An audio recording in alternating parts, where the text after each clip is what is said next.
Welcome to Temple of God Preachings. Thank you for joining us today. May this message bless and strengthen you. For the word, here is Pastor J. Ron Palula. Good morning po sa inyong lahat. No? Habang nagsisettle down tayo mga kapatid, alam niyo yun, konting updates lang. Yung ating Sunday service, mga kapatid, nasa Facebook yan, no? Tsaka yung ating preaching, nasa YouTube. Nakita niyo na ba? No? Nasa YouTube yung ating mga preaching. So, kung hindi ka naka-attend ng Sunday service, hindi ka nakapunta rito, pwede kang manood sa YouTube habang bumabiyahe papasok, no? Habang nagbabantay ng tindahan, kung anong ginagawa mo, mga kapatid. You can watch our latest preachings sa YouTube natin, Temple of God Sapang Palay. Hindi lang yon, no? Nandun din yung ating mga podcast. Andun din yung mga latest episode ng ating podcast. Bakit natin pinipreach, no? Or bakit natin ini-encourage yung bawat isa na manood sa ating YouTube channel? Kasi kapatid, this year, no, it's one of our goal to reach for the lost through social media. Tama? Amen? Kung sa Facebook nga, sumisikat yung mga memes eh. Right? Sa YouTube, sumisikat. Sa TikTok, sumisikat yung mga kung ano-ano. Bakit hindi natin pasikatin yung salita ng Panginoon? Amen? So, no, kung napanood nyo, you can like, share, no, and follow na rin yung ating pages. So, mga kapatid, part ng ating kamustahan, kamusta yung ating relationship kay Jesus? Kamusta yung relationship natin kay Jesus? No, kamusta yung, tayo, bawat isa okay tayo, Pastor, okay ako. Kamusta naman yung relationship natin sa ating Panginoon? Amen? I mean, can you just imagine, no? Imaginein mo na lang, no, na meron kang relationship kay Jesus. Isipin mo, no, ito na lang, isipin natin para mas madali. Isipin mo, meron kang number ni Bongbong Marcos sa cellphone mo ngayon. Titext mo lang siya, no, Bong, mag-Sunday service lang ako. Right? President Bongbong, gusto mo ba sumama? May Sunday service kami. Parang ganon, kapatid. Kung sa presidente, no, isipin mo may kontak ka sa presidente, ano pa kaya yung may direct contact ka sa Panginoon? Right? So it's much more different, mga kapatid, no? Hindi siya simpleng tao lang, hindi siya simpleng leader lang. He is the King of Kings. He is the Lord of Lords. Tapos iisipin mo, sa buhay natin na to, no, meron tayong direct relationship kay Jesus. Ibig sabihin, sa lahat ng nangyayari sa buhay mo, nandyan yung Panginoon. Amen? Ano man nangyayari, ano mang part ng buhay mo, kapatid, nakikita yan ni Jesus. So, how's our relationship with the Lord? Pwede nating sabihin na talaga nga naman yung relasyon ko sa Panginoon, talaga namang nag-aapoy. Amen? Yung relationship ko kay Jesus, talaga nga naman nagsusumiklab. No? Kapatid, imagine yung privilege na meron ka, na alam mo yun, meron kang direct line sa ating Panginoon, na nakikinig siya sa'yo. Alam niya yung pinagdadaanan mo. Kapatid, bakit ating pinag-uusapan yan? Kasi gusto lang natin ipaalala muli ngayong umagang ito na ang ating Diyos, He cares for you. Amen? Iniisip ka ng Panginoon. Alam mo kapatid, sabi ng Bible, He considers you as His sons and daughters. Ang tingin sa atin ng Panginoon, anak niya. Amen? Tingnan mo yung katabi mo, mukha bang anak ng Diyos yan? Amen? Anak ng Diyos yan, hindi yan anak ni Numan. Anak ng Panginoon yan. Right? That's why we are so much blessed, mga kapatid. We are so much blessed sa umagang ito. I don't know kung pumapasok sa isip mo yon na kung gaano ka kamahal ng Panginoon at kung paano inalaw ng Diyos na magkaroon siya ng relationship sa atin. Alam niyo kapatid, konting sharing lang, no, bago tayo mag-start. Nung Friday night, nagising kami ni Kleng, nagising kami ni Pastora Kleng, kay Max. No, sa mga hindi nakakakilala kay Max, yung aming panganay. Si Max ay ang aming aso sa bahay, mga kapatid. Nagising kami kay Max kasi sumusuka siya sa kama. Ang bait na bata, di ba? Sa kama sumusuka, may dugo, no? Madaling araw, mga 2:00 or 3:00, suka siya ng suka, as in, talagang lahat ng kinain niya. Tapos nanginginig na siya, hindi ko alam kung, sabi parang nakakain ng konting chocolate, no? Tapos ganun na yung nangyari, mga kapatid. So ayun na nga, suka siya ng suka, tapos dumi pa siya ng dumi. So kami naman, nagwo-worry. Kapatid, isipin mo, no, anong oras na yon? Di naman na alam kung may vet ba ng ganong oras. Pero praise God, no, kinaumagahan, bumuti naman siya, nangungulit na siya, no, maayos na siya ulit, mamaya makikita niyo siya. Hindi, no, mamaya makikita niyo, masigla na siya ulit. Kapatid, anong ibig kong sabihin? No? Sino dito naka-experience ka na mag-worry? No, mag-alala. No, sabi mo nga sa katabi mo, nag-alala ka na ba? Amen. Inaalala mo ba ako? Wow, sino ka ba? Inaalala mo ba ako? Right? Marami sa atin dito, or lahat sa atin dito, isang beses sa buhay natin, nag-alala na tayo. Amen? Hindi ko alam kung ano yung inaalala mo, pero alam ko, mga kapatid, na lahat tayo dito may inaalala. Ano ba yung worrying? Ano ba yung pag-worry? Kapatid, ang ibig sabihin ng pag-worry, no, iniisip mo agad yung mangyayari bukas kahit nandito ka pa sa ngayon. Amen? Para ngayon, stress na stress ka na kasi Monday na naman bukas. Right? No? Sabi nga ni Arman, Diyos ko po, Diyos ko po. No? Monday na naman daw bukas. Right?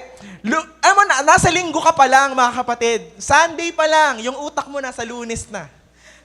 Meron ba dito yan? Linggo pa lang ang iniisip sa mga estudyante natin dyan. Sana hindi matapos ng weekends na to. Hindi pa ako tapos sa mga gawain ko. Pasahan na naman sa Lunes. Sa mga nanay dyan, ako maglulunis na naman, wala pa kaming pambaon. Right? Sa mga tatay dyan, ako Lunes, magtatrabaho na naman ako.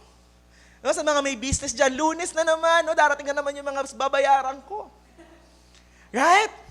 Mga kapatid, lahat tayo dito, isang beses sa buhay mo, nag-alala ka na. Amen? Sino dito na ngayon, no? Ngayon, hindi mo ma-enjoy yung Sunday service kasi ang iniisip mo yung bukas. Right? Maraming ganun sa atin na hindi mo maisip kung paano ka mag-e-enjoy ngayong linggong to kasi ang isip mo nasa Lunes na. Right? Kapatid, nakaka-relate ba tayong lahat? Siyempre naman. It's perfect, no? Perfect na nakaka-relate tayo kasi itong buong month ng March, mga kapatid, naka-series break tayo. So, iba't ibang topics yung ating inaaral. Last week, if you're here, no, ang inaaral natin last week is the book of Ephesians, right? Kung nandito kayo, yung armor of God. Kung ano nga ba yung dapat nating sinusuot para malabanan natin yung mga gawa ng katabi mo. Nagawa ng kaaway. Amen? So, ngayong umagang ito, kapatid, we will talk about worry and anxiety. Sino may mga ganon? May worry tsaka anxiety. Amen? Yung parang lagi kang masaya, no? Anxiety.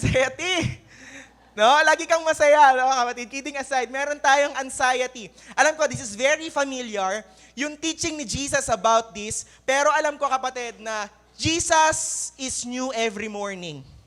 Right? So kahit paulit-ulit yung mga verses na e-encounter mo sa araw-araw, laging may bagong revelation yung Panginoon. So if you have your Bible with you, mga kapatid, tanggalin na natin si Arman. No? Sabi dito sa Matthew chapter 6 verse 31, no? Babasahin muna natin yung verse natin. Matthew 6, 31 to 34. Sabi dito sa 31, so do not worry. Utos na ng Panginoon, no? Sabi dito, do not worry, wag daw kayong mag-alala, saying, anong kakainin namin? Anong iinumin namin? Anong isusuot namin? Verse 32, for the pagans run after all these things. Kasi ganito mag-isip yung mga unbelievers, sabi sa verse 32. And your heavenly Father knows that you need them. Verse 33, favorite verse ng maraming tao. Sabay-sabay nating basahin. 1, 2, 3, go.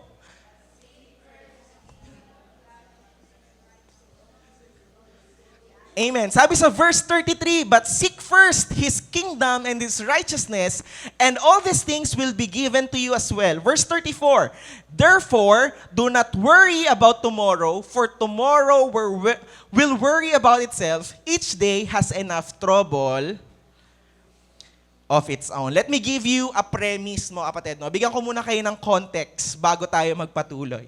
Alam niyo kapatid, it's human nature, normal sa tao na maging concerned. Amen? Normal sa tao na mag-alala. Amen? Kasi nag-iisip ka eh. Normal yon na maging concerned ka, lalo na sa mga bagay na hindi mo kontrolado. Kapatid, hindi ako nandirito ngayong umagang to para sabihin sa'yo na, hindi, huwag ka mag-worry. Mali yan.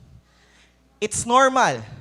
Ang mali, kapatid, sa sobra mong pag-worry, mas natatakpan na yon kung gaano kalaki yung Diyos mo.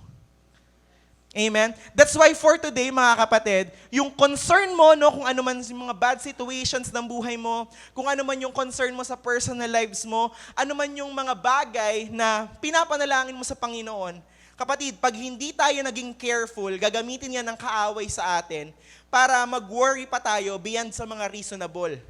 No, para mas mag-worry pa tayo, mawala yung pananampalataya natin sa Panginoon, ang ending na wala ka na sa Lord. Amen? That's why pag-uusapan natin siya today para hindi tayo mawala sa Panginoon. May kasabihan nga kapatid, no? Yung pag-aalala daw, parang pagsakay lang sa rocking chair. Nakakita ka na ng rocking chair? O yung tumba-tumba? No? Sabi, no? Worry is like you in a rocking chair. Nalilibang ka lang, pero it will get you nowhere. Nalilibang ka lang, kala mo lang umaandar ka, pero hindi ka umuusad. Pag tayo'y patuloy na nag-aalala, mga kapatid. So, ngayong umagang ito, problemado na siya, no? Pag-usapan natin yung worry. Sino rito may mga anak? Amen? Kaya bata yung ginamit natin. Yung problemado na siya, no? Anong uulamin niya mamaya? Sino may mga anak? Nakakita ka na ba ng bata? No? Yung bata lumapit sa yung mga ganyan, no? Mga ganyan. Daddy, Mami, problemado ako ngayon. Ang taas ng gasolina. Nakakita ka na. Nakakita si Kambal, no? Mami, ang taas ng gasolina ngayon, no? Nakakita ka na ng gano'n. Mami, kawawa naman tayo. Wala tayong pagkain sa rep. Yung mga bata, mga kapatid, no? Pag nasa bahay, bubuksan lang yung rep regardless kung may pera ka o wala, kakain yan. Amen? Yung mga bata, hindi yan sasabihin mo, nai-stress ako. Wala akong pang-tuition. Walang batang gano'n, di ba? Nakakita ka na ba? Si Mati, nag-iisip, wala akong pang-tuition. Wala kaming makain. Kapatid, walang ganong mga bata. No? Kapatid, speaking of worry, bigyan muna natin ng simple, aralin muna natin ano ibig sabihin ng worry. No? Ano ba yung worry na yan? Kapatid, yung worry, konting ano muna tayo, no? Word study. Yung worry, galing siya sa salitang Greek. Ibig sabihin nun, merimnao. Ano ibig sabihin ng merimnao? To divide. To draw in different direction. Ibig sabihin, pag nag-worry ka, nagiging dalawa yung pag-iisip mo, no? Hinahati yung attention mo. Ayun yung sabi sa Greek. Sabi naman sa Old English, worgen, doon ang galing yung worry, to strangle, para ka daw sinasakal. Sino rito, pag nag-aalala ka, para kang sinasakal? Hindi ka makahinga, right? Parang yung utak mo lutang, tama? No? To strangle, ibig sabihin para kang sinasakal. At sabi sa Latin, dito nang galing yung salitang anxious, no? Sabi dito, to choke, to struggle, or to torment. Ibig sabihin, pag nag-worry ka, yung utak mo parang tinotorete. Amen? Nakarelate na ba tayo dito? Putulan na ng Meralco, para ka ng tinotorete. Diba?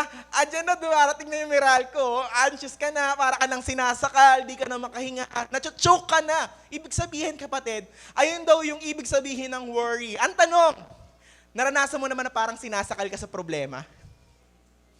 Yung parang walang-wala na talaga, no? Kahit saan ka huminga, sa kaliwa, sa kanan, para ka pa rin sinasakal. Kapatid, ayun yung ating nararanasan pag tayo'y nag-worry. Parang tinotorete yung utak mo, nahahati yung attention mo. Alam nyo kapatid, sa 10 verses, 10 verses lang yung babasahin natin today, no? Sa Matthew chapter 6, 6 na beses binanggit dyan yung salitang worry. Sa Bible, pag paulit-ulit binabanggit yung isang salita, ibig sabihin, ine-emphasize.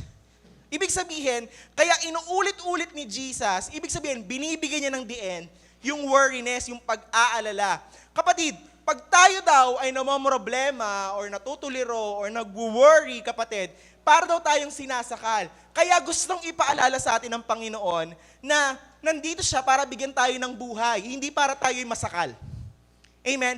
May isang quote ako na nabasa, sabi dito, no, worrying daw, o yung pag-aalala, tingin muna kayo dito kasi maganda to. Sabi niya dito, worrying is carrying tomorrow's load with today's strength.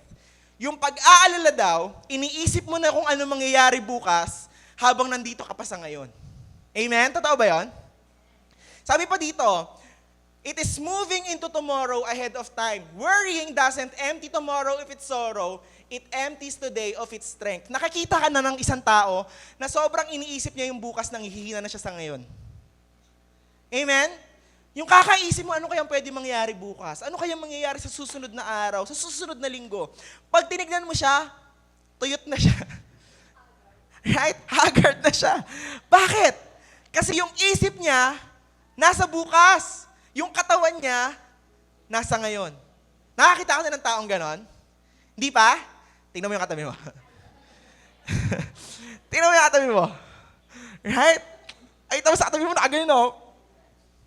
Right? Yung utak niya nasa bukas na. Isipin mo kapatid, yung problema bukas, bit-bit mo sa ngayon. Tapos may problema ka pa sa ngayon.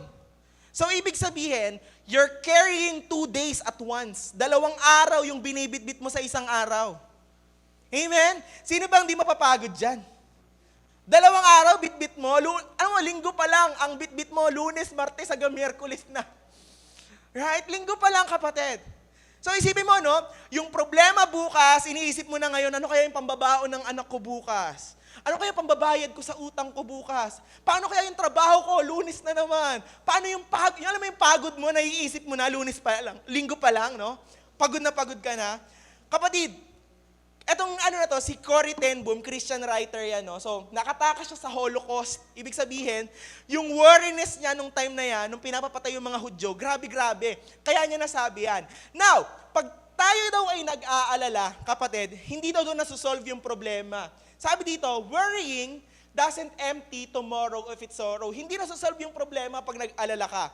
Sino dito, nag-worry ka sa babayaran mo, sa mga utang mo. Tapos, utang ka, di ba? Marami kang utang. Nag-alala ka ngayon. Tapos pagdating ng kinabukasan ng singilan, sasabihin ng nagpautang sa'yo, sige, bayad ka na. Kasi grabe yung pag-aalala mo eh.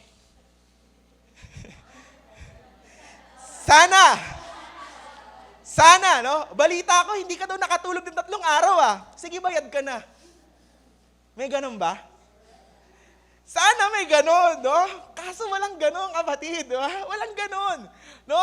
Kahit anong isipin mo dyan, hindi mababayaran yung utang mo. Kahit anong isipin mo dyan, hindi mababayaran yung tuition. Kahit anong isipin mo dyan, may problema pa rin. Walang ganon. Kaya dapat sa umagang ito, magkaroon tayo ng tamang mindset, right? Tamang utak, no? Kung paano dapat natin hinaharap yung mga worry and anxiety ng buhay. So for today's video, meron tayong 3 bagay na pag-uusapan. Ano yung mga bagay na yan? Una, the reason of worrying. Ano nga ba yung rason?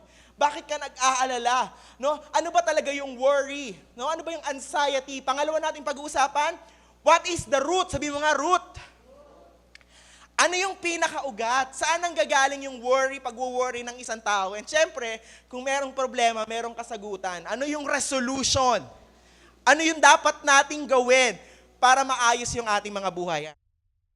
Kapatid, intro pa lang yun, intro pa lang.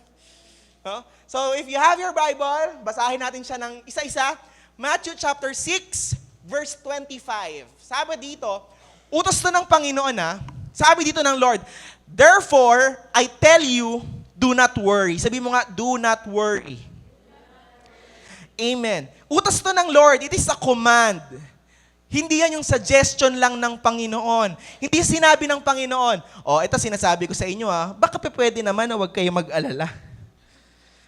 Hindi sinabi ni Jesus na, baka sakali, baka pwede naman huwag muna kayo mag-isip, huwag muna kayo mag-alala. Sinasabi ito ni Jesus, do not worry, huwag kayong mag-aalala.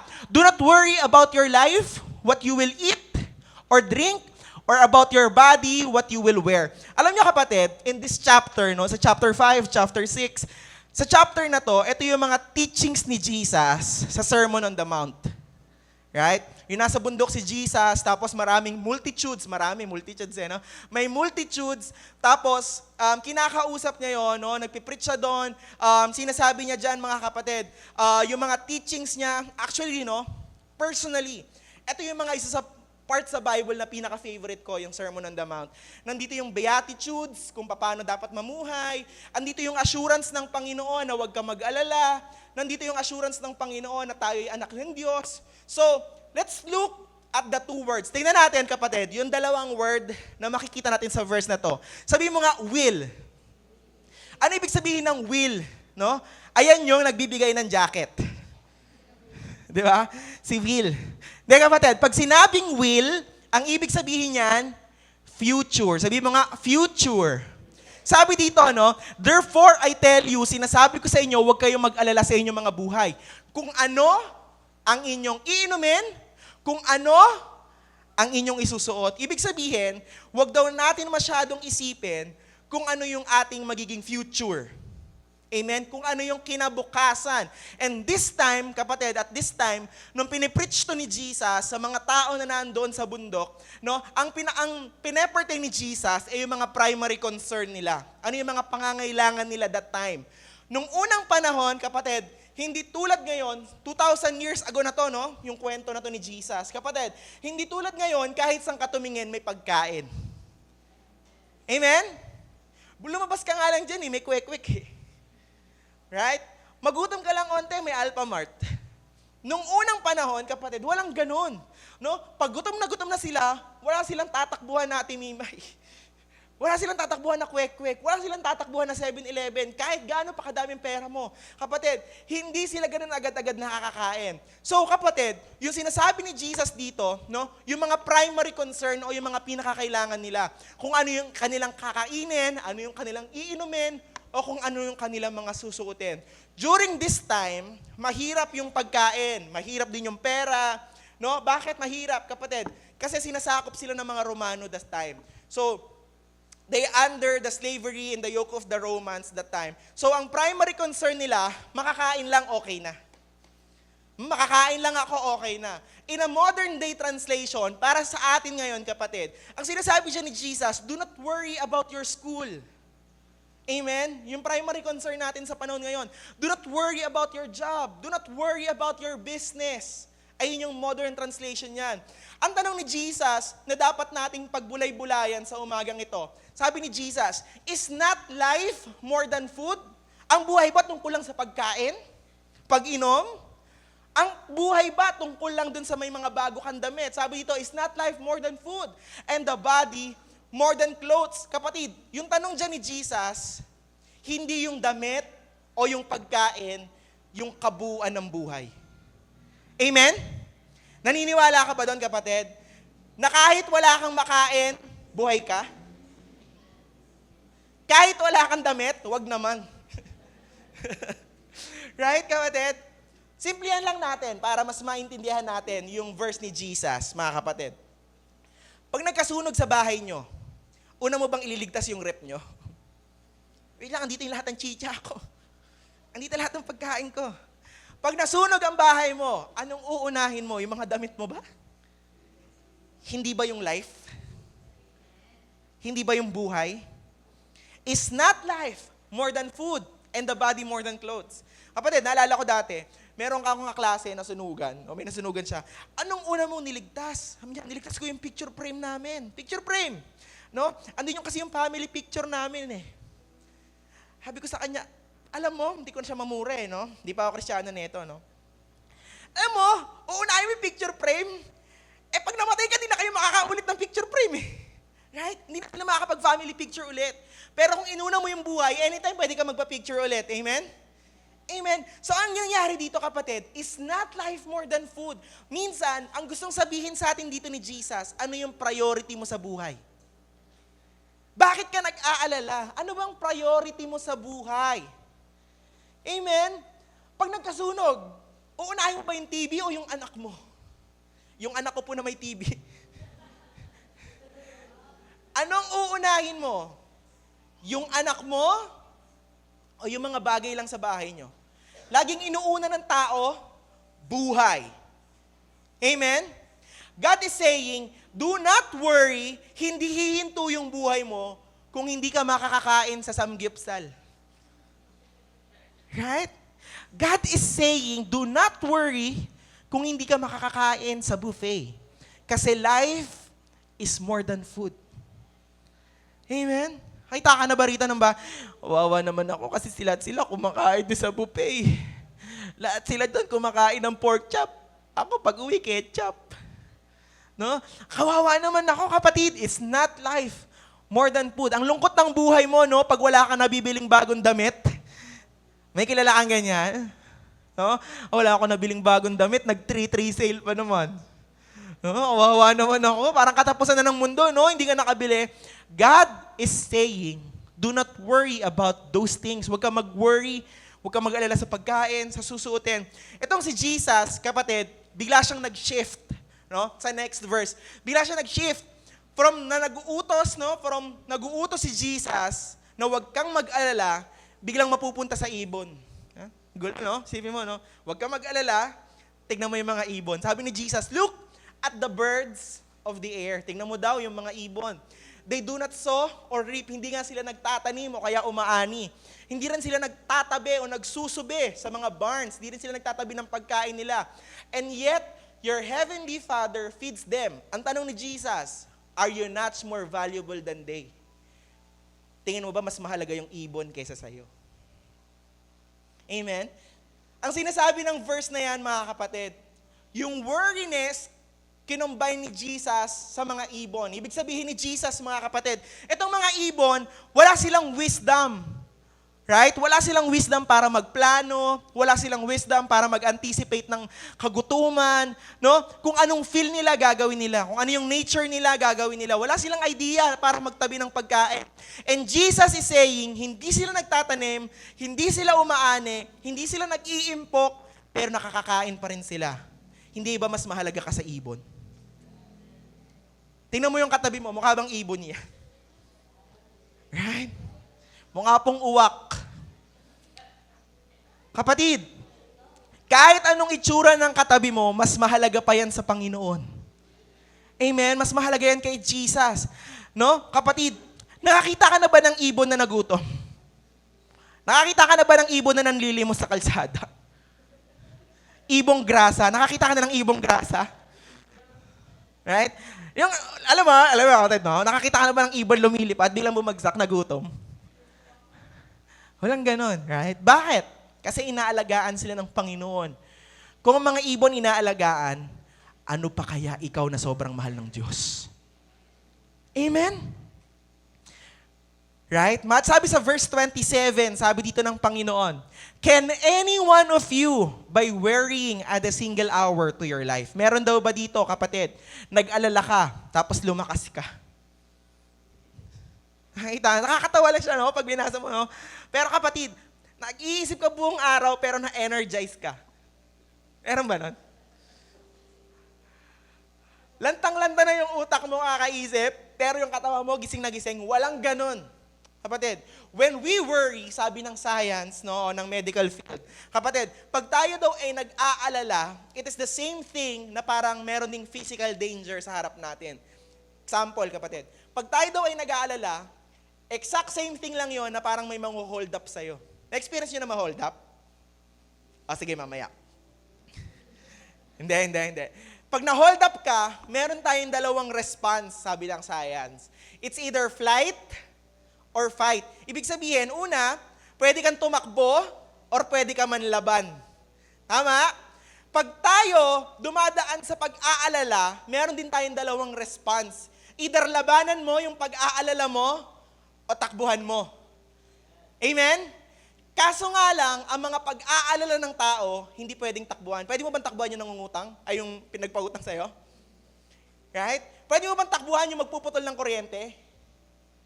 Pwede mo bang takbuhan yung mga naniningil? Pwede mo bang takbuhan yung problema ng anak mo, yung problema ng asawa mo, yung marriage mo? Pwede mo bang takbuhan ngayon? Hindi! That's why we need Jesus today kung ano yung bibigay na mindset ng Panginoon. Nang sa gayon, mga kapatid, no, same thing na pag tayo nagwo-worry, ang problema, hindi dapat natin takbuhan, kundi harapin natin kasama yung Panginoon. Right? Kapatid, kaya tingnan mo, no, sabi dito, can any one of you, meron ba rito, sabi dito, nag-alala ka tapos nakadagdag ka ng kahit isang segundo lang sa buhay mo. Nakakita ka na ng 26 years old na sobrang nagwo-worry, ang mukha niya 89. No? 26 ka pa lang. No? Yung utak, yung mukha mo, mukha ka ng 90. Bakit, kapatid? Sabi, ng pag-worry, it will dry you up. Right? Tutuyuin ka niya. It will kill you, sabi rin ng science. Kaya this verse is saying, walang nag-aalala na humahaba ang buhay. Sinong gustong mag-worry? Wala na, di ba? Ito pa lang, wala pa yung resolution, no? Nasa reason pa lang tayo, no? Kapatid, sabi sa verse 28, pwede pang pa-next hindi ko ma-next Yan, sabi sa verse 28, mga kapatid, and why do you worry about clothes? Sabi dito, see how the flowers of the field grow, they do not labor or spin. Sabi ni Jesus dito, no, bakit kayo nag-aalala sa inyong mga susutin? Hindi nyo ba tignan yung mga flowers? Hindi nyo ba makita yung kung gaano kaganda? Yung mga flowers in the field? Hindi naman sila nagtatrabaho, hindi sila nagtatahi, pero bakit ang ganda pa rin nilang tignan? Kapatid, meron ba dito na ganito ka, yung nag-aalala kapag wala ka ng masuot? Ma, ayoko na magsimba. Bakit ayaw mo na magsimba? Wala akong damit. Wala kang damit. Yung nanay mo naman pupunta sa'yo ngayon sa damitan mo. Ano to, burger? Ano to? Hindi ba to damit? Kapatid, sabi dito, do not worry about clothes. No? Pag tinignan mo yung damitan mo, punong-puno naman. Hindi kasi bagay sa sapatos ko eh. Hindi kasi bagay sa mga nakaka-relate sa mga bahay-bahay. Kaya ang tagal mo ang service 9:30, nahuusog ng 10:00 eh. No? Kasi hindi bagay yung suot mo sa lipstick mo eh. Right? Many of us, marami sa atin, tayo nag-aalala kung ano yung susuotin natin. No? Kaya ang ginagawa natin, bili tayo ng bili ng damit. No? Sa sobrang dami mong damit, nasa karton na yung iba. Right? Hindi lang sa damit, kahit sa mga gamit, sa mga gadgets. Dapat meron din ako niyan. Dapat meron din ako nun. Sabi sa verse 30, kapatid, if that is how God clothes the grass of the field, which is here today and tomorrow is thrown into the fire. Ano ibig sabihin yan, kapatid? Lahat ng nakikita ng mata mo dito sa mundo, panandalian. Amen? Tingin ka sa paligid mo. Lahat na nakikita mo sa kwarto na to, darating yung time, lahat to mawawala. Kahit anong alaga mo sa aircon na yan, mawawala rin yan. Right? Kahit anong alaga mo sa damit mo ngayon, mawawala pa rin yan. Kapatid, lahat ng nakikita ng mata, lahat ng temporary things, nawawala. Here now, gone tomorrow. Sabi dito, here today and tomorrow is thrown into the fire. Kahit na ano pang ganda ng damit mo, kapatid, na inaalala mo, darating yung araw, mabubutas din yan. Right? Ano yung inaalala mo? Sabi ni Jesus, kung damit lang yung iniisip mo. Tuloy natin yung basa, no? Putol yan eh. Tuloy natin, sabi sa dito, no? If that is how God clothes the grass of the field, which is here today and tomorrow is thrown into the fire, will He not much more clothe you?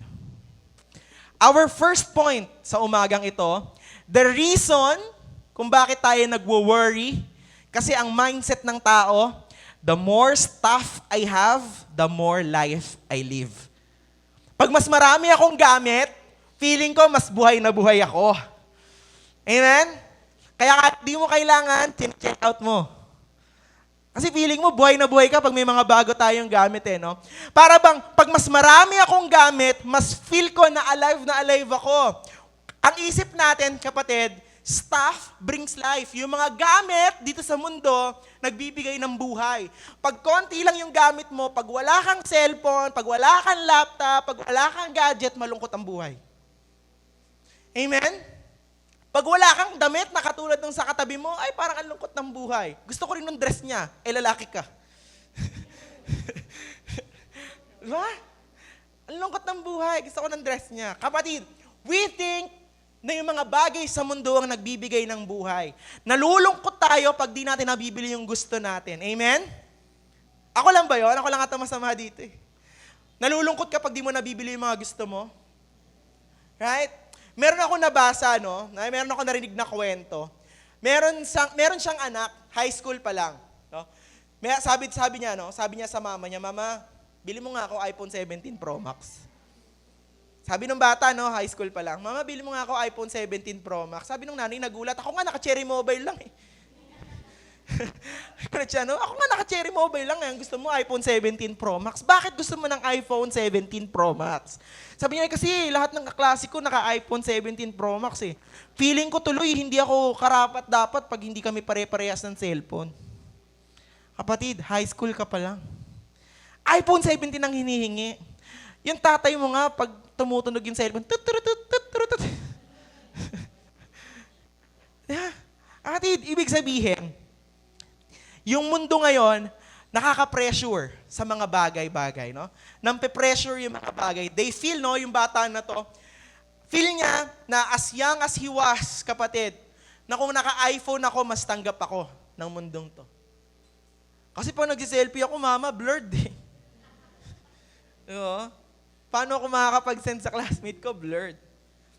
That's how the world operates. Ganun mag-operate yung mundo na to, kapatid. That if we have more stuff, mas marami kang meron na gamit, kapatid, mas lalo kang nagiging buhay. More stuff, more life. Now, gusto ko naman i-balance yung mga bagay-bagay, no? If you have stuff, no, kung may mga gamit ka, it's great. Pero sana, kapatid, hindi mo kinukuha yung identity mo sa mga gamit. No? Ako to, si J-Ron, naka-iPhone 17 ako, hello. Right? Sana wag natin kunin yung identity natin sa mga bagay-bagay. Alam mo kapatid, ang Panginoong Diyos, mahal ka kahit di ka naka-iPhone. Amen? Ang Panginoong Diyos, mahal ka kahit naglalakad ka lang. Kahit single ka. Sino kami yung single dito? Amen o, Sister Jing. Oh, amen. Diba, Sister Jing? Si Jesus nga namatay na single eh. Diba? Kapatid, ibig sabihin, hindi yung companion natin, hindi yung asawa, hindi yung boyfriend, hindi yung girlfriend, yung bubuo sa pagkatao mo. Yun ay ang ating Panginoon. If you remember, kapatid, sa Luke chapter 12, naalala niyo yung kwento nung mayamang mangmang, yung rich fool, yung sabi niya, nakuha ko na lahat ng meron ako sa mundong to, ang gagawin ko na lang, magpakasaya, uminom, no, kumain, ayun na lang yung gagawin ko. Sabi sa kanya ng Panginoong Jesus, Mangmang, kasi ngayon din kukunin na kita. Akala niya yung buhay is all about possessions, abundance, masarap na buhay. Sabi ng Panginoon, hindi tungkol doon ang buhay. Sabi sa Luke chapter 12 verse 15, life does not consist in an abundance of possession. Ang buhay, hindi yan sa tungkol na meron kang ganito, meron kang ganyan. Ang buhay ay tungkol sa kung meron kang Jesus sa buhay mo. Amen. Kapatid, the first point natin, no, yung reason of worrying, bakit nag-aalala yung mga tao, kasi ang dami nating gusto na hindi natin nakukuha. Kaya tayo nag-aalala sa ngayon kasi maraming bagay yung gusto natin makuha pagdating ng panahon na hindi pa natin nakukuha sa ngayon. At pag di natin nakuha, nagwo-worry tayong lahat. We're so worried about the things that we don't have and lose the sight of the things that we have. No? So, masyado nating iniisip yung mga bagay na gusto natin, na nakakalimutan na natin yung mga bagay na meron tayo. Amen? Lalo na ngayon sa social media, no? Nakikita natin ang sasarap ng buhay ng mga vlogger, di ba? No, nakikita mo, kumakain, 150,000 yung bill. Sabi ko, isip mo, no, pambayad ko na ng utang yan, 50,000 na. Ha? Isoli mo lang yung 500, may 50,000 ka. Ha? At ito, 50,000 yan, malayo na mararating yan, pang-renovate na ng bahay yan, pang-tuition na ng anak ko yan. Right? We compare our life to others. Nakakalimutan na natin yung buhay na binigay ng Panginoon sa atin. Alam nyo kapatid, yung worry, yung pag-aalala, it's a never-ending pursuit. Hindi yan natatapos. Mag-alala ka ngayon, mag-aalala ka pa rin bukas. Mag-aalala ka pa rin sa susunod na linggo. Pero Jesus is saying, ang sinasabi ng Panginoon sa ating umagang ito, come to me and I will give you life. Hindi mo na kailangan ng marami pang kung ano-ano, kapatid. That is the reason of worrying kasi ang dami nating gusto. Now, that's the problem. That's the reason why we worry. No, meron tayong faulty mindset, mali yung kaisipan natin na if I have this, it will bring me life. Kung meron lang ako neto, kompleto na ako. Now, alam na natin yung reason. Tingnan naman natin yung pinakaugat. No, ano yung root ng pag-aalala ng isang tao? Then again, kapatid, kung hukayin mo pa ng mas malalim, no, gusto ko lang sabihin sa inyo to, may mas malalim na issue kung bakit tayo nag-aalala. Mas malalim sa mga bagay na marami kang gusto. Alam mo kung ano yung pinaka-root, yung pinaka-ugat kung bakit ka nag-aalala? Kasi meron tayong maliit na pananampalataya. Sabi ng Bible, will He not much more clothe you, you of little faith? The main root, yung pinakaugat kung bakit ang tao nag-aalala, kasi kulang ka sa pagtitiwala sa Panginoon. You of little faith. That's the number one reason and the root cause kung bakit tayo nag-aalala. Hindi tayo nagtitiwala sa Panginoon. Nagtitiwala tayo pero kakaunti. Alam niyo kapatid, yung original word na you of little faith, 6 na beses yan binanggit ni Jesus sa New Testament. No? Yung you of little faith, sa original Greek translation yan, sabi dyan, oligopistos. Lalim, no? Oligopistos. Ginugil ko lang din yan, okay, mag-alala. Oligopistos. Ang sabi dito, someone who is dull to hearing the Lord's voice. Ang ibig sabihin ng you of little faith, hindi mo na naririnig yung boses ng Panginoon. Ang ibig sabihin ng konti lang yung pananampalataya mo, sa sobrang lakas ng boses ng mundo sa'yo, hindi mo na naririnig ng maigi, mapurol na yung pandinig mo pagdating sa Panginoon. Alam niyo kapatid, 6 times lang yan binanggit ni Jesus, yung oligopistos. Nung nandun sila sa dagat, nandun sila sa Sea of Galilee, right? Nung malakas yung hangin, malakas yung bagyo, sabi ni Jesus, you of little faith. Nung naglalakad si Pedro dun sa tubig, you of little faith. Ibig sabihin, nung si Pedro naglalakad dun sa tubig, nung naglalakad siya sa dagat, kapatid, nung nandyan na yung mga malalakas na hangin, nandyan na yung malalakas na alon, nandyan na yung ulan, yung bagyo, ang dami niya nang naririnig, hindi niya na naririnig si Jesus na lumapit ka sa akin. It is the same thing sa atin ngayon. Sa sobrang dami nangyayari sa mundo, ang dami mo nang naririnig, hindi mo na naririnig yung boses ng Panginoon. Amen. Right? Sabi ni Jesus, come to me, come to me. Ang naiisip mo, naku, due date na. Sabi ni Jesus, come to me, come to me. Naku, paano yung sakit ko? Sabi ni Jesus, come to me, come to me. Anong nasa utak mo? Paano ako bukas? Jesus is saying today, come to me. The question is, do you have faith? Amen. Meron ba tayong pananampalataya? O meron tayong pananampalataya pero kakaunti kasi hindi na natin naririnig yung boses ng Panginoon. Right? Sa sobrang dami nangyayari sa paligid, ang pinakapinili mo pa na mawala yung Panginoon. Yuhu! Sino dito, pag maraming problema dumarating sa buhay mo, ang una mong tinatanggal si Jesus. Ayoko mo na magsimba. Right? Ayoko mo na magsimba. Ayoko niya. Church, wag mo na muna. Kapatid, pag mas malaki yung problema, mas lumapit ka sa Panginoon. Alam niyo kapatid, no? As a pastor, hindi ako ligtas sa mga bagay na to.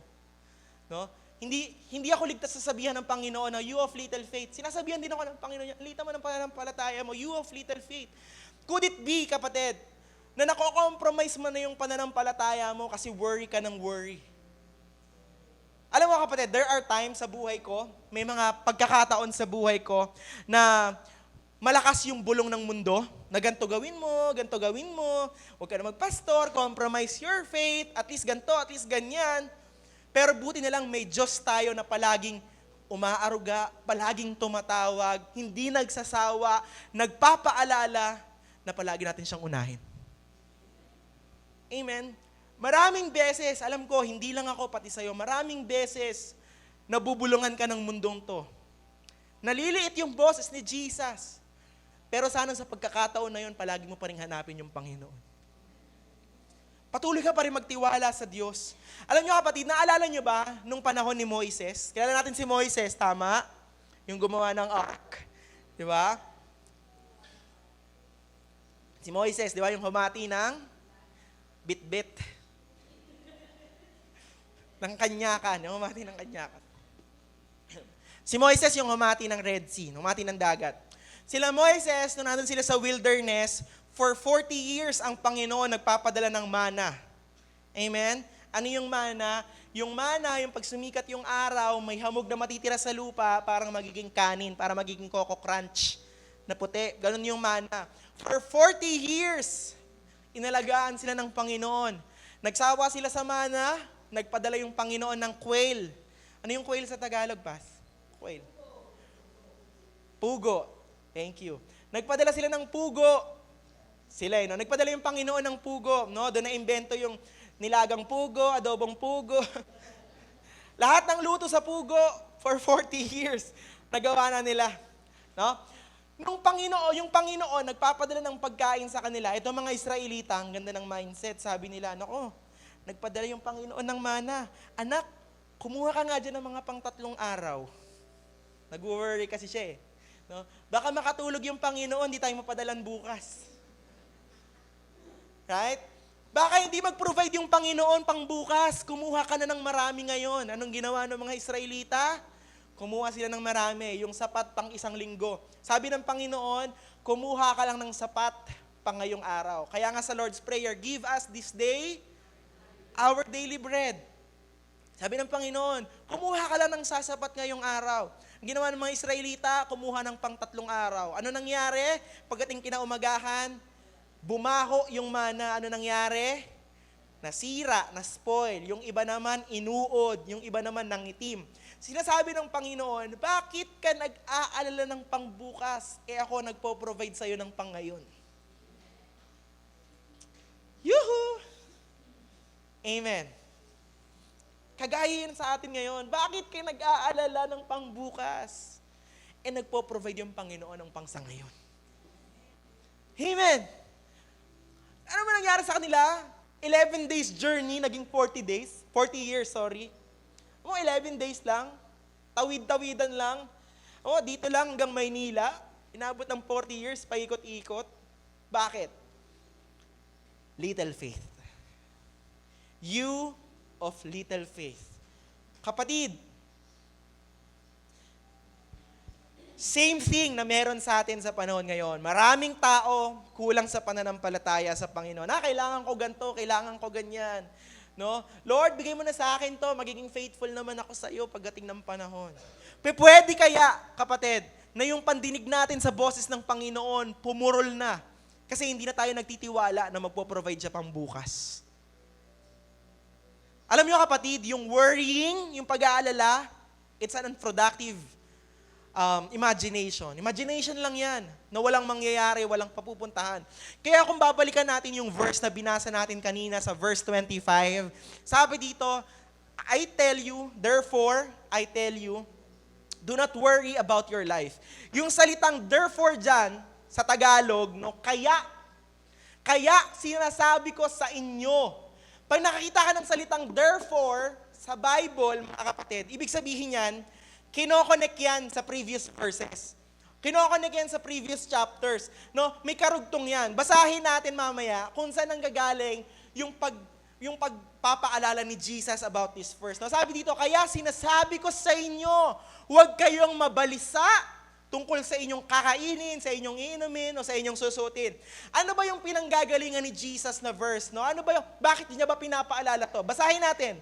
Verse 24. Sabi dito, alam to ng lahat, no? No one can serve 2 masters. Walang isang tao na makakapaglingkod sa 2 masters. Sabi dito, either you will hate the one or love the other, or you will be devoted to the one and despise the other. You cannot serve both God and money. Therefore, doon nanggaling si Jesus. Kapatid, sabi mo nga, devoted. Amen. Yung paalala dyan ni Jesus, mga kapatid, may connection tungkol sa pag-aalala. Ano ibig sabihin ng devoted or ng devotion? Ibig sabihin ng devoted, kapatid, doon mo binibigay lahat ng meron ka. Doon ka devoted. Right? This verse is saying, mga kapatid, what you are devoted to the most determines what you worry about the most. Kung saan ka devoted na bagay, doon ang gagaling yung pag-aalala mo. Limbawa, mahal na mahal mo yung anak mo, devoted ka sa kanya. Ibig sabihin, lumabas lang yung anak mo, nag-aalala ka na. Amen? Mahal na mahal mo yung trabaho mo, devoted ka sa trabaho mo. Pag may nangyaring masama sa trabaho mo, mag-aalala ka na. Amen? Kapatid, kung ano yung pinaka-devoted ka na bagay, doon ka pinaka-nagwo-worry.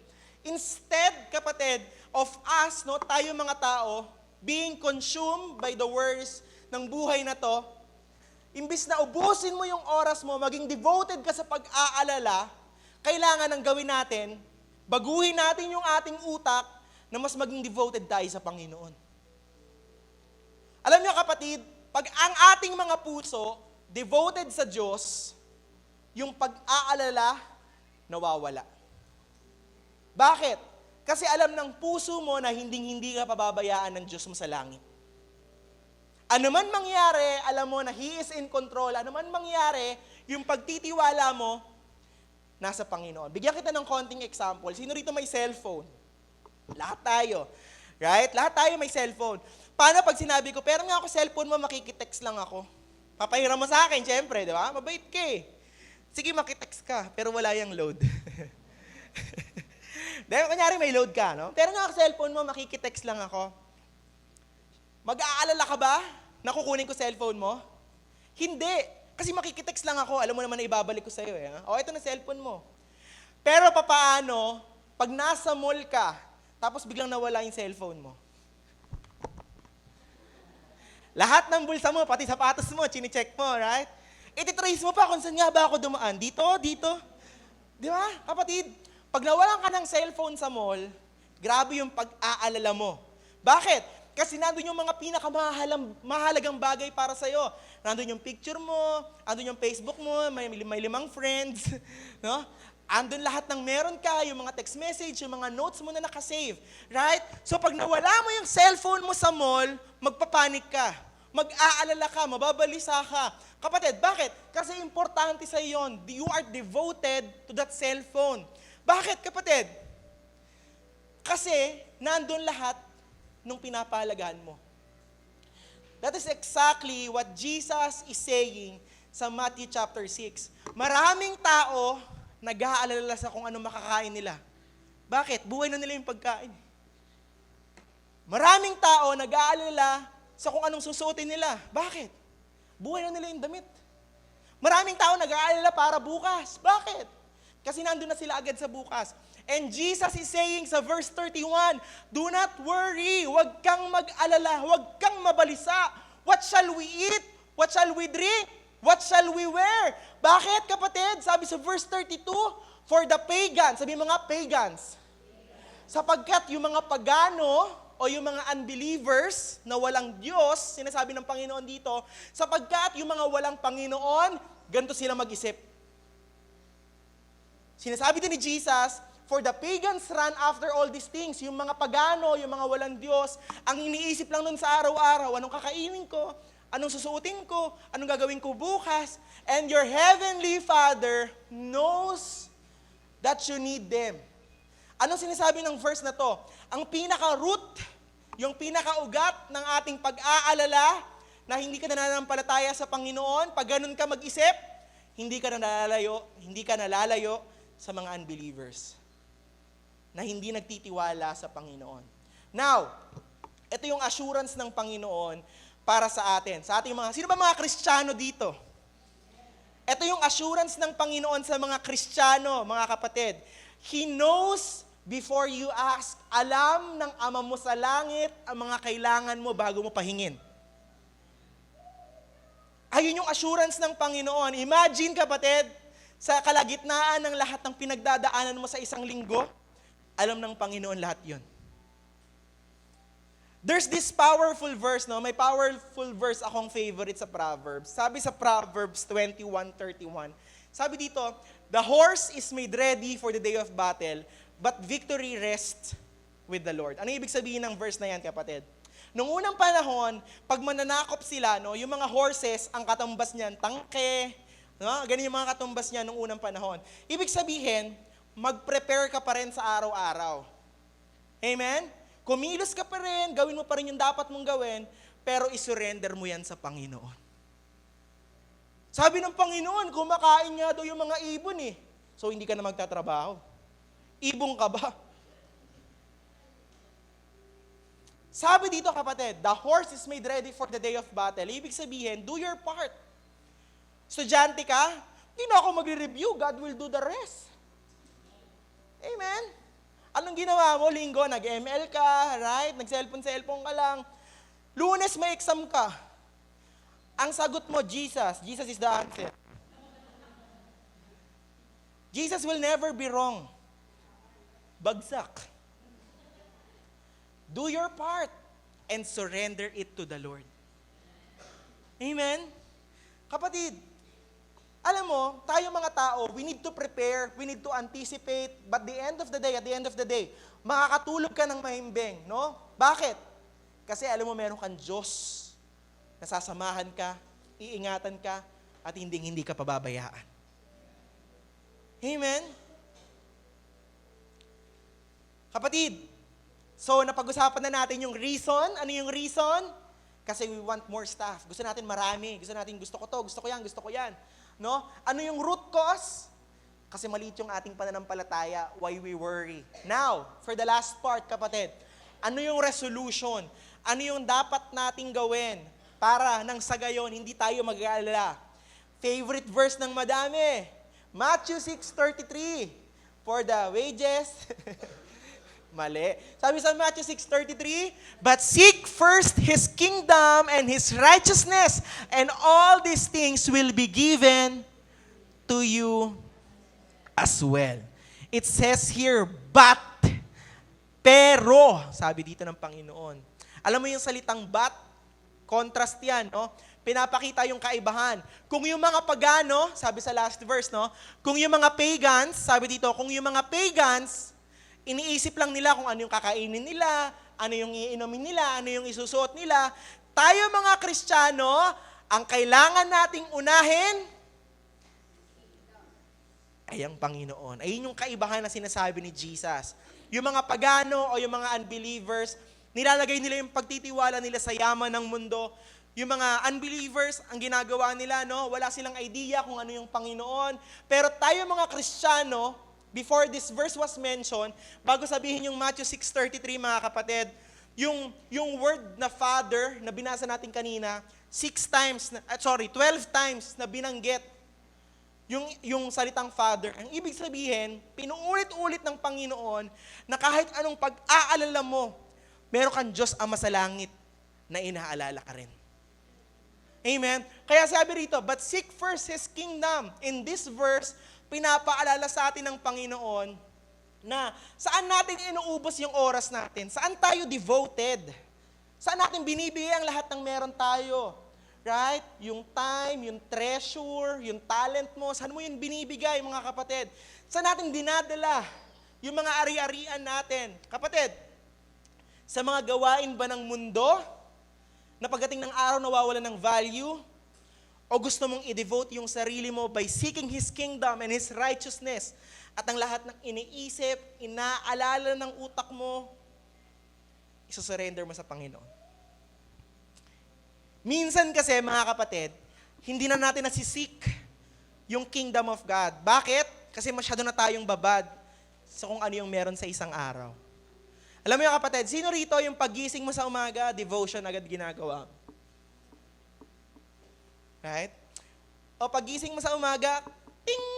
Cellphone ka muna. Ano kaya nangyari sa mundo ngayon? Nakatulog lang ako baka may bagong happenings. Are we seeking God first? O inuuna natin yung mundo na to? Alam mo kapatid, ilang beses na sa church na to pinag-uusapan natin na kingdom thinking leads to kingdom living. Kung ano yung pag-iisip mo, ganun ka rin ang mumuhay. Kung ang pag-iisip mo nasa Panginoon, syempre, lagi mong uunahin yung Panginoon. Kapatid, ang tanong ko sa bawat isa, bakit gusto ni Jesus na unahin natin yung Panginoon bago yung lahat ng bagay sa mundo? Bakit? Kasi pag inuuna natin yung kingdom of God, pag sinasubmit natin yung sarili natin sa Panginoon, kung ano yung tibok ng puso ng hari sa kingdom na yan, ay hindi nyo mangyayari sa puso mo. Amen? Pag inuuna mo yung Diyos, kung ano yung mindset ng Panginoon, ay hindi nyo magiging mindset mo. Kung ano yung puso mo, hindi nyo magiging kung ano yung puso ng Panginoon, hindi nyo magiging puso mo. Kung ano yung passion ni Jesus, magiging passion mo rin. Kung ano yung mata ni Jesus, hindi nyo magiging mata mo. Kung ano yung pag-ibig ni Jesus, hindi nyo magiging pag-ibig mo. Mawawalan ka ng panlasa para sa mundong to kasi lagi mong inuuna yung Panginoon. Sino rito, nung naging Kristiyano ka, parang nawala na yung, alam mo yun, yung pagiging makamundong. Parang nawala yung panlasa mo sa mundo. Hindi ka na natutuwa sa mga chismisan. No? Hindi ka na natutuwa sa mga chismisan. Parang sayang lang sa oras. Kay Jesus na lang ako, di ba? Na maging Kristiyano tayo, ganun na yung mga mindset natin eh. Ibig sabihin, kapatid, Jesus is saying sa verse na to, hindi niya sinabi na, ignore nyo yung mga pangangailangan nyo. Kalimutan nyo yung mga pangangailangan nyo, ha? Tapos unahin nyo ako. Hindi sinabi ni Jesus yan. Ang sinasabi lang ni Jesus sa verse na to, i-prioritize mo yung tamang priority. Alam kong may problema ka, alam kong may ilalahanin ka sa araw-araw, pero unahin mo pa rin yung Panginoon. Alam nyo kapatid, yung pag-aalala, nangyayari yan, no? Pag gulo-gulo na yung buhay mo at hindi mo inuuna yung Panginoon. Pero pag inuuna mo sa araw-araw yung Diyos, may nagbabago sa kaloob-looban mo. No? Instead na nagtatanong ka, na Lord, paano kung hindi ito nangyari? Lord, paano kung hindi gumana yung mga plano ko? No? Na Lord, paano yung bukas? Pag tama yung puso mo at inuuna mo yung Panginoon, lagi mo ng prayer, Lord, sinusurrender ko na sa iyo yung bukas. Kayo na pong bahala sa bukas. Alam ko, Panginoon, nandito pa lang ako sa ngayon, pero ikaw nandun ka na sa Lunes. Amen? Na hindi ka iiwan ng Diyos. That's why Jesus is saying, seek ye first the kingdom of God. Ibig sabihin niyan, Lord, yung devotion ko, nasa iyo. Yung buhay ko, Lord, nasa iyo. Lord, yung pagtitiwala ko, nasa iyo. At pag yun nangyari, kapatid, may pangako yung Diyos dyan. All, sabi mo nga, all these things will be added unto you. Hindi lang yung some, hindi lang yung this, hindi lang yung those, all. In other words, mga kapatid, yung mga bagay na inaalala mo, alam na agad ng Diyos kung ano yung kasagutan dyan. Amen? Yung mga bagay na hindi nagpapatulog sa'yo sa gabi, nakikita yan ng Panginoon. Nakaganon ka lang, alas 3 na. Alam ng Diyos kung bakit gising ka pa rin.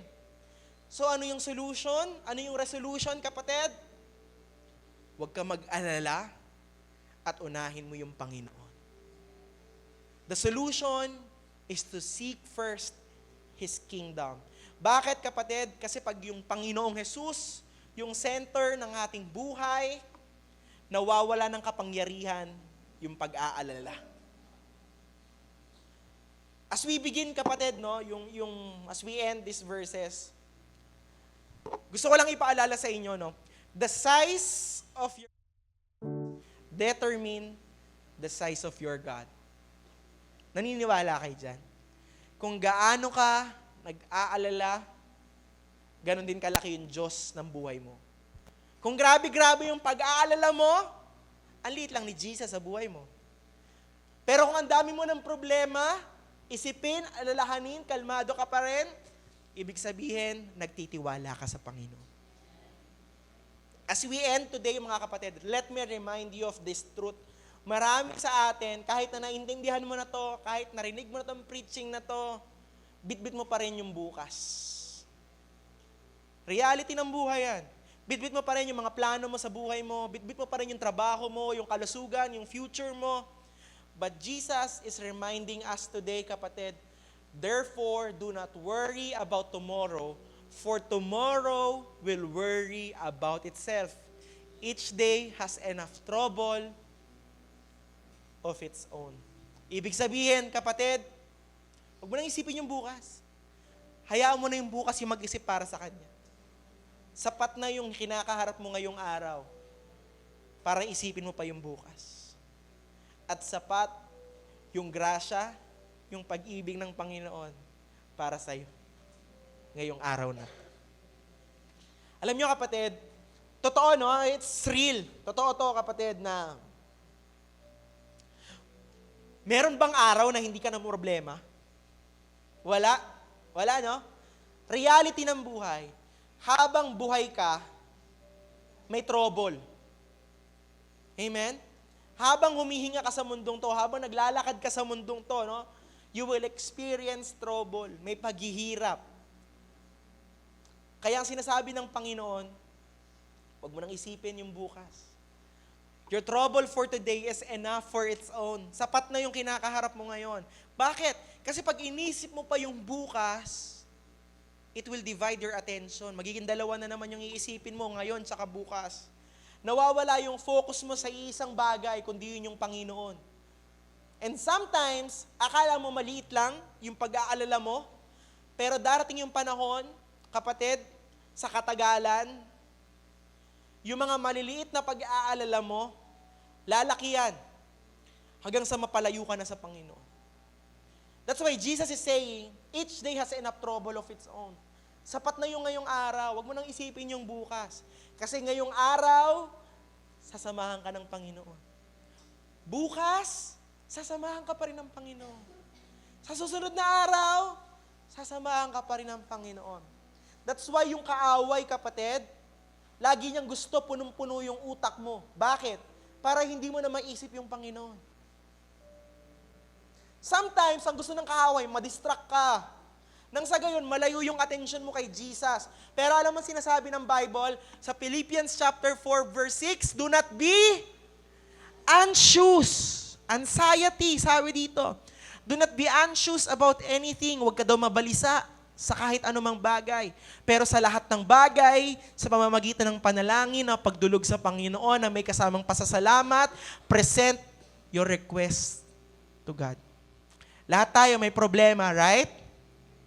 The Bible is saying, in every situation, idulog natin yan sa panalangin. Amen? So how do we overcome yung pag-aalala, mga kapatid? Una, develop a lifestyle of prayer and faith. Paano mawala yung pag-aalala sa puso mo?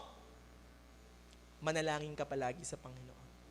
Kasi pag tayo nananalangin, yung pananampalataya natin, mas nade-develop. That's why, ulitin ko mga kapatid, every Thursday night, meron tayong midweek service, meron tayong prayer night dito sa church. Kung hindi ka nananalangin sa bahay nyo, punta ka rito, sama-sama tayong magde-develop ng lifestyle ng punong-puno ng panalangin. Amen? Develop, yun yung una, no? Yung resolution. Ano yung kasagutan? Para mawala yung pag-worry, mag-develop tayo ng buhay na punong-puno ng panalangin at pananampalataya. Pangalawa, magkaroon tayo ng attitude of gratitude. Narinig ko ito lagi. Attitude of gratitude. Ano ibig sabihin yan? No? Sa maliliit na bagay, matuto tayo magpasalamat sa Panginoon. Amen? Meron ba dito nag-pray ka na, no? Na Lord, salamat po sa kama na hinihigaan ko. Salamat po sa kisame na nakikita ko. Salamat po sa electric pa na humahangin sa akin. Amen? Meron ba na nanalangin ng ganyan? Kapatid, bakit gusto ni Jesus magkaroon tayo ng attitude of gratitude? Kasi habang tayo nagpapasalamat miski sa maliliit na bagay, mas na-appreciate natin kung ano yung meron tayo kaysa sa mga bagay na wala tayo. Amen? Lord, salamat sa asawa ko. Kahit gusto ko siyang i-lay hands sa leeg. Salamat pa rin. Lord, salamat sa buhay. Salamat may kinakain ako. Salamat sa anak ko na walang sakit. Amen? Minsan ang dalangin mo na, Lord, sana makatapos ng college yung anak ko. Hindi mo na nakikita na yung anak mo malusog. Yung anak mo walang sakit. Right? Kasi nakafocus ka na sa future, hindi mo na nakikita yung ngayon. So anong kailangan gawin, kapatid? Develop an attitude of gratitude. At ito yung pangako ng Panginoon para sa ating lahat. The peace of God, yung kapayapaan na nagmumula sa Panginoon, na kahit anong alalahanin ng buhay, the peace of God, which transcends all understanding, will guard your heart and your minds in Christ Jesus. Alam mo kapatid, yung kapayapaan na nagmumula sa Panginoon, hindi yan nagmumula sa kung ano yung circumstances ng buhay mo. May pera ka, maayos buhay mo, may kapayapaan ka. Hindi ganon. Yung peace ng Panginoon, malungkot ka, masaya ka, problemado ka, nandyan yung peace na nagmumula sa Lord.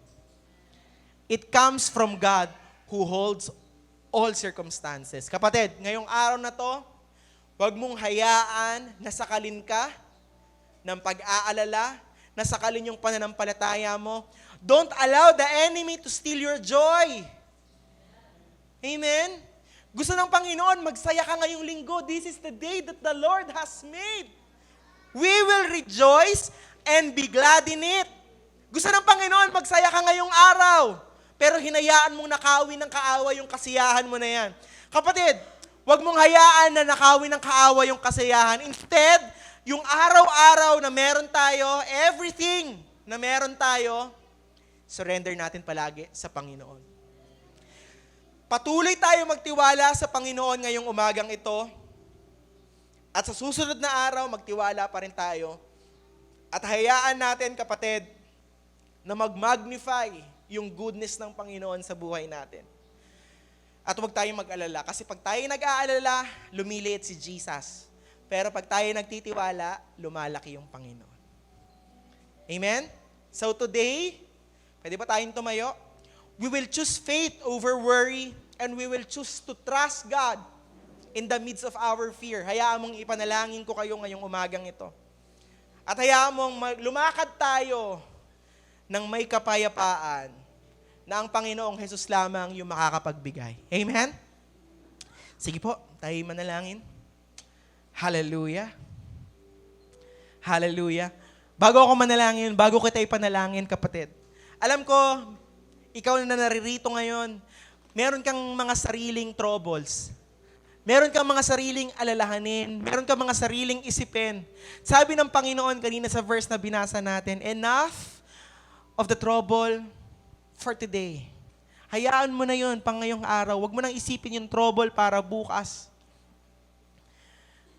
Kung ikaw na may problema ngayon, kapatid, I want you to come to Jesus today. Let's come to the Lord. Hallelujah. Before I pray for you, sabi sa verse na binasa natin kanina rin, kapatid, in every situation, by prayer and petition, surrender it to the Lord. Amen? With thanksgiving. Kung nandirito ka ngayon at gusto mong lumapit sa Panginoong Yesus, I want you to close your eyes, heads bow down. Surrender it to the Lord. It's between you and Jesus, kapatid. Ikaw lang at ang Panginoon na nakakaalam. Lord, ito yung pinagdadaanan ko. Lord, ito yung problema ko sa araw-araw. Lord, wala akong makain. Lord, wala akong susutin. Lord, enough of my trouble for this day, Lord Jesus. And I surrender my today to you, Panginoong Jesus. Hallelujah. Today, kapatid, choose your faith over worry. Today, kapatid, choose to trust God over fear. Panginoon, sa umagang ito, mas pinipili kong magtiwala kaysa matakot, Panginoong Jesus. Hallelujah. Kasi alam ko, Lord, you are our Jireh. You are the Lord who provides. You are the God who provides all my needs. Hallelujah. Hallelujah. Hallelujah. If that's you today, continue to seek Jesus. Sabi ng Panginoon, seek first His kingdom and His righteousness. Hallelujah. Hallelujah.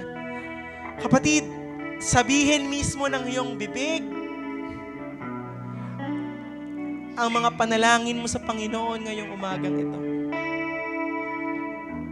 Hallelujah. Sa Panginoong Yesus, ako'y magtitiwala sa biyaya niya't habang buhay ko ay may kalinga. Hayaan mo sa umagang ito, ika'y magtiwala sa Panginoon. Naroon siya't dumarama.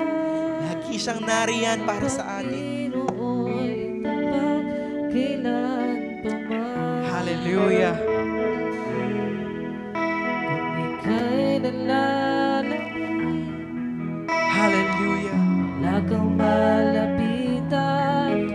Kapatid, Para bang ang daigdig the Lord is waiting for you right now. ay pinapasa. By prayer and petition. Ano man yung panalangin mo, ano man yung pinepetition mo sa Panginoon, do it with faith.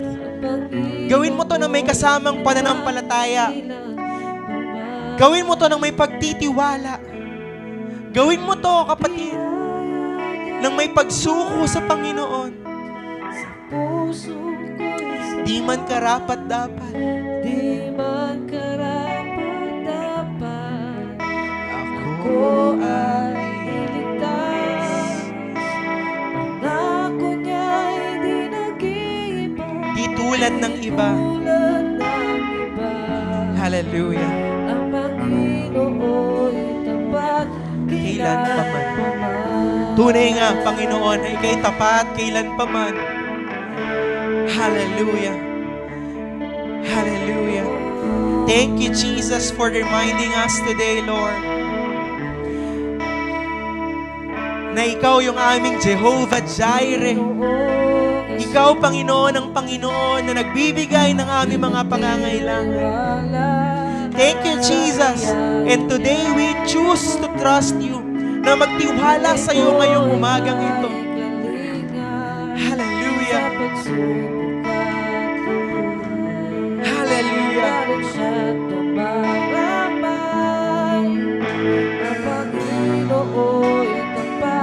Kailan pa man.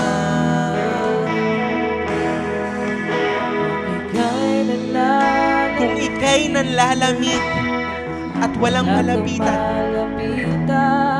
Hallelujah. Na para bang pasan mo yung daigdig, kapatid. Merong Panginoong Jesus. Minamahal ka niya.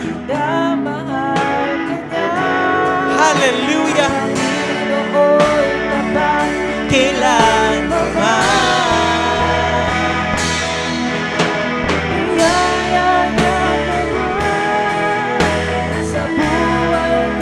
Di man karapat dapat. Ako ay iligtas. Di tulad ng iba. Kailan pa man. Hallelujah. Hallelujah. Di man karapat dapat. Ako ay iligtas. Di nag-iiba. Di tulad ng iba. Hallelujah. Ang Panginoon ay tapat kailan pa man, kapatid. Kaya sa umagang ito, kung meron ka pa rin mga alalahanin, kung meron ka pa rin mga problema na gustong idulog sa ating Diyos, ang Panginoon ay tapat kailan pa man. Ano man yung pinagdadaanan mo, ano man yung gusto mong idulog sa ating Panginoon, sa pamamagitan ng panalangin at ng petisyon na may kasamang pagpapasalamat, nariyan ng Panginoon. Pwede tayong makipag-communicate anytime with the Lord. We are so much blessed to have Jesus as our Lord. Bakit? Kasi siya ay buhay magpahanggang sa ngayon. Ang Panginoong Diyos ay sumasagot ng ating mga panalangin. Ang Panginoong Diyos ang hindi nangiiwan. Ang Panginoong Diyos ang nangangako sa umagang ito na I will never leave you, I will never forsake you, and I will be with you until the end of times. Hallelujah. Kapatid, patuloy tayong magtiwala sa Panginoon. Let me pray for you. Hallelujah. Lord, maraming salamat po sa salita na aming binasa ngayon. Tunay nga, Panginoon, na ang salita mo, Lord God, ay nagpapalakas para sa amin. And today, Lord, we lift up to you, tinataas namin sa inyo lahat ng aming inaalala, lahat ng aming anxiety, depression, Lord God, anuman yung mga bagay, Lord Jesus, na nilalagay, ini-instill ng kaaway sa aming mga utak. In the name of Jesus Christ, we rebuke it, Panginoong Jesus. Inaapakan namin, Lord, yung mga gawa ng kaaway, bulong ng kaaway sa aming mga buhay. At nawa, Panginoon, ang boses at ang tinig mo lamang ang maging malinaw sa aming mga pandinig, Lord. Open our ears, Lord Jesus, so we may hear you, every day. Open our eyes, Lord, so we can see you every day. Open our hearts so we may feel you, Panginoon, every day. At nawa, Panginoon, anuman, Lord, yung mga troubles pa namin na darating, sinusurrender na namin ito sa inyo, Panginoon, ngayon pa lamang. Lord, binibigay na namin sa inyo yung buong isang linggo, natitirang buwan, at yung isang buong taon ng 2026, Lord Jesus. In your hands, we surrender everything. And in your feet, Lord Jesus, we bow down. Sapagkat alam namin na ikaw ang Diyos ng mga Diyos. Ikaw yung hari ng mga hari at hindi maikli ang iyong mga kamay. Para abutin, Panginoon, ang iyong mga anak na nagsusumamo sa iyo ngayong umagang ito. And we declare, Lord Jesus, na yung buhay na meron kami, Panginoong Jesus, we will live it fully at sa pamuhay namin, Panginoon, yung salita mo sa aming mga buhay. Lord, maraming salamat po. This day is yours, tomorrow is yours, and forever is yours. Maraming salamat, Jesus. You deserve the highest praise, the highest glory. In Jesus' mighty name, amen.